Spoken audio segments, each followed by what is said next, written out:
Are you interested in understanding how your local project impacts the Sustainable Development Goals? Hi, my name is Malaika Mikaelsson. In this video, I'll be sharing with you the SDG Impact Assessment Tool. The tool enables you to make a structured analysis of your project's positive and negative impact and to start thinking about strategies to make a stronger overall impact for the SDGs. I'll be showing you in 5 steps how you can use this tool. We recommend that you invite other stakeholders for a joint workshop and to set aside about 2 to 3 hours. The tool is developed by the Gothenburg Centre for Sustainable Development at Chalmers University of Technology and the University of Gothenburg in Sweden. This video has been developed by the Swedish International Centre for Local Democracy. Let's get started. To access the tool, you'll need to sign up with an email address at sdgimpactassessmenttool.org. You'll receive a confirmation email that includes a link. Clicking the link takes you to the website of the Impact Assessment Tool, where you can log in, after which you're ready to start your assessment. To do this, click on New Assessment and name your assessment. For example, let's say your project is to build a sewage waste management plant. Provide a short description of your project and continue by clicking Create. Once in the assessment view, you begin by sorting each SDG according to their relevance to your project. Simply click on Relevant, Not Relevant, or Don't Know. The relevance can be due both to a positive or a negative effect that you see in relation to a goal. This part of the process is a quick assessment where you discuss briefly with your colleagues how your project relates to the SDGs. Try not to spend too much time here as you'll return to each of the goals in the next step. In your initial sorting, you might find that in relation to our example with the sewage management plant, that these goals are relevant. You may, for instance, discuss that good health and well-being is relevant since better sewage management will affect the health of the environment. But you might also find that such a project is not relevant to these goals. For instance, this project might not have any effect on quality education in the local society. For the goals about which you're unsure, you choose Don't Know. Now in step 4, you deepen your analysis and determine what kind of relation your project has to each SDG. Click on the first goal in the relevant group. Information about the goal and its targets will appear. Now this information will guide you and your colleagues in your discussion to determine the impact of the project to that goal. Using the example project again, one goal for discussion could be goal 3, good health and well-being. What would be the impact of a sewage waste management plant? Now from the information provided about each target, you can see that target 3.2 relates to ending preventable deaths of children under 5.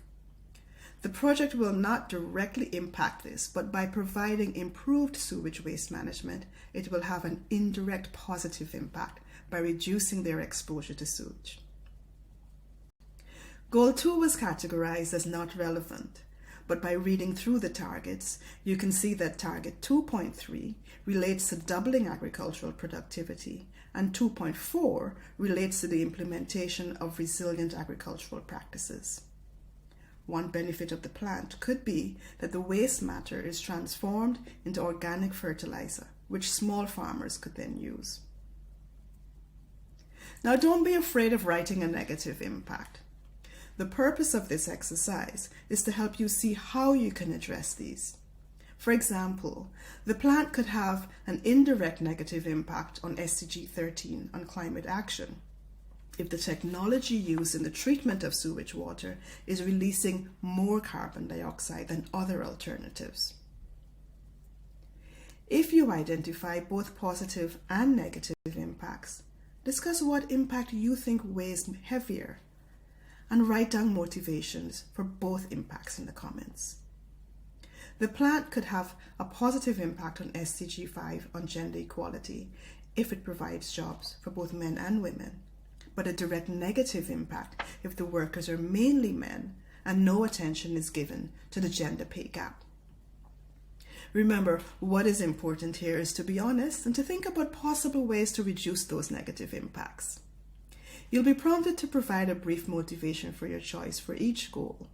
Save the assessment and continue to the next goal. Repeat this process for each of the remaining goals according to the category to which you assign them. When you've assessed all 17 goals, click on the See Result button, and this will lead you to an interactive visualization of your assessment. Now here, you'll deliberate on what strategic action you can take to advance your project, and you may click on each goal in the visualization to see the motivation that you provided. The final step is where you use your assessment to discuss actions that your project can take to improve your overall contribution to the goals. Go through the assessment and consider how you can rethink and reorganize your project to enhance the positive impacts and reduce the negative ones. You should also consider where your knowledge gaps are and think about how you can best address these. The goal shouldn't be to eliminate all negative impacts, because some may be necessary to conduct the project. Aim to find the best possible balance for your project. Ask yourselves these questions in your discussion. How can we further strengthen the positive impacts of our project on certain goals? Are there any additional partners or actors that we can include to further enhance a certain goal?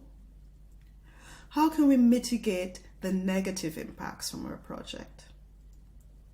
How do we address the knowledge gaps that we have?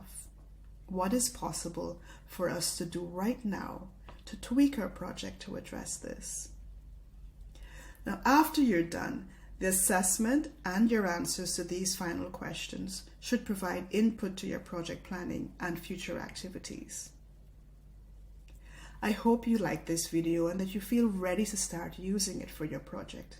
If you have any questions or need further support, please do not hesitate to contact your program officer at the Swedish International Centre for Local Democracy.